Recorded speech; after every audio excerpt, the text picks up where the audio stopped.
Good morning, friends. Today's talk is on the Arahant Sutta. Arahant means awakened or having gained full human maturity through the Buddha's Dhamma. This sutta, it's one paragraph long, but it can clearly be seen that in this sutta, the Buddha is describing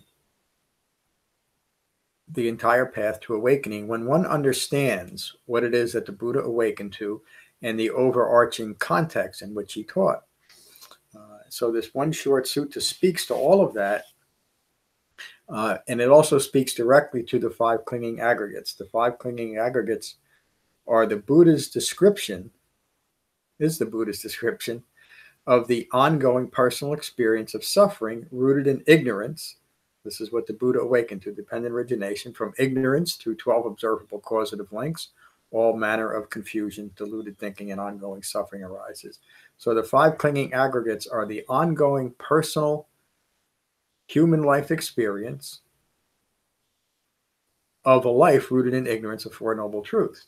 And so his very first teaching was the Dhammacakkappavattana Sutta, the sutta establishing the Four Noble Truths as the overarching context of his entire teaching career, of his entire Dhamma, And in developing that understanding, the Buddha teaches that we are to develop a very specific type of insight. And the reason why I say that is the word insight is now being thrown around about as much as the word mindfulness. Maybe I shouldn't use the word thrown. It's just used nearly as much as the word mindfulness, to the point where the Buddha's focus on mindfulness and the Buddha's focus on insight is often lost in its very broad interpretations and applications, even within the insight movement and then just in general. The Buddha taught very specific insight that is developed through a very specific and refined type of mindfulness. And that is mindfulness that is rooted in concentration, developed in shamatha vipassana meditation, and framed by the entire Eightfold Path. In other words, we're to hold in mind, to be mindful of each factor of the Eightfold Path as an integrated way of awakening. And within that framework, we develop very specific insight into what the Buddha called, through the interpretation from the Pali to the English, of three marks of existence, into that all things are impermanent. The views of self are wrong views. They're anatta. They do not constitute a self. Again, the Buddha used that term anatta in a radically different way than it was commonly used. I should say that the Pali word for impermanence is anicca. So anicca, anatta, and the resulting dukkha. That the dukkha, the suffering, arises from a misunderstanding of the environment in which we have established wrong views of self. So understanding it that way, of course, the Buddha's Dhamma would be focused on gaining insight into these three things so that we can understand them and relieve ourselves of the suffering caused from wrong views. So again, you could say that everything that the Buddha taught is reflected in that understanding that we are going from wrong view to right view. Right view is the first factor of the Eightfold Path. And the path to developing that right view begins with right intention, followed by the moral and ethical aspects of right speech, right action, and right livelihood. And this understanding, this view, is developed through continued right effort, the sixth factor of the Eightfold Path, developing correct or right mindfulness, skillful mindfulness, refined mindfulness, that is supported by that eighth factor of meditation used primarily for deepening concentration, for really no other reason. Well, last night's talk at the Cross River Meditation Center was on the Samadhi Sutta and developing the deep levels of meditative absorption as the foundation for the entire Eightfold Path. Without a properly focused meditation practice, utilized with the way that the Buddha taught meditation, as explained in the beginning of the Four Foundations of Mindfulness, the rest of the practice is of no usefulness because there's no foundation for it to develop from. So let me read this sutta, and then I'll comment a little bit more about how it relates to everything. As usual, my dog has joined me here. just a little bit more preference. The Buddha describes suffering this way: birth is suffering, or dukkha. Birth is suffering, sickness is suffering, aging is suffering, death is suffering. Not getting what is desired is suffering.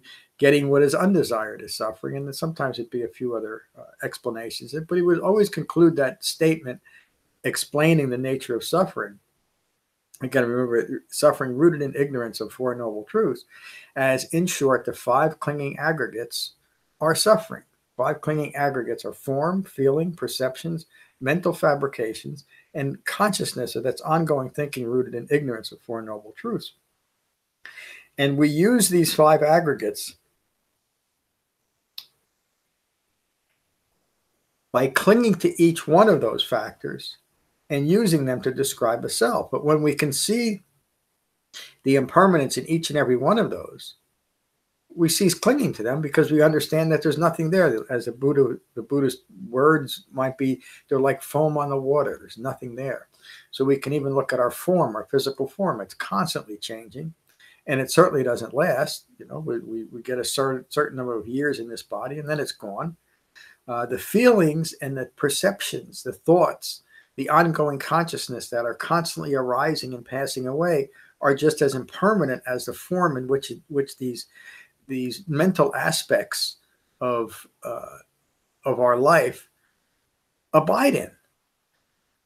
And as we understand at a profound level the nature of impermanence, we will let go of attaching ourselves to these. So let me read this. And so the Buddha says, and when one has seen or understands the five clinging aggregates as they really are, the arising and the passing away, understanding the attraction and the distraction, meaning we simply understand why it's so easy for us to get caught up in wrong views and use those views to establish ourselves in the world. And I'm going to read that again. The arising, the passing away, understanding the attraction and the distraction, seeing the arising of desire and the continued delusion, and being delivered from the five clinging aggregates. This one is released from clinging. All defilements are destroyed. What must be done has been done. Perfection is attained. The burden has been put down. The highest goal attained. This one is liberated by perfect insight. There's that last word. So that's the end of that short sutta. So there's a lot of, there's so much in here. Maybe I'll just focus on that last line, by perfect insight. So again, all of these words are translated from the Pali. This happens to be Thanissaro Bhikkhu's excellent translations. And the reason why I use them so often is because they are just that. They're excellent. They're well framed by an understanding of what the Buddha was teaching.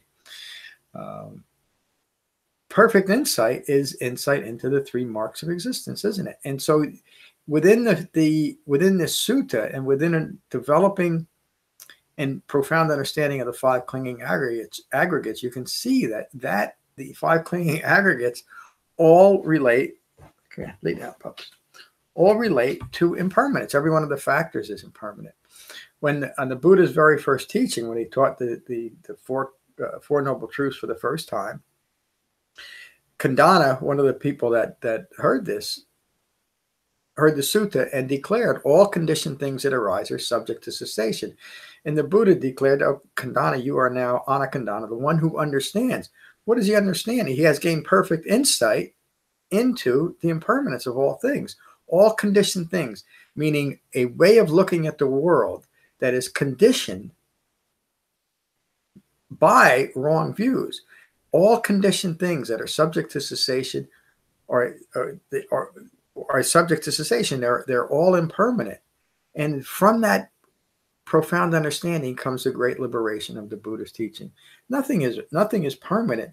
And ultimately, it's our views of self in relation to the world around us, experienced as five clinging aggregates, that we recognize are impermanent and fleeting in nature. And when we can truly understand that at its most profound level, we'll stop taking any of it personally, including the way we see ourselves in relation to the world. Think about that statement. And once we can do that, then we are able to live our lives moment by moment as our life unfolds without the need for what's occurring to be any different than it is, but with a profound mindfulness that can now direct and live our lives within the framework of the Eightfold Path and maintain what the Buddha taught as the quality of an awakened mind, maintain a calm and peaceful mind, a mind resting in equanimity, no matter what is occurring in this impermanent world. So that's the end of today's talk. I hope you found benefit from it. And if you did, please consider a donation at becoming-buddha.com. Thank you. Peace. My dog's got to get in.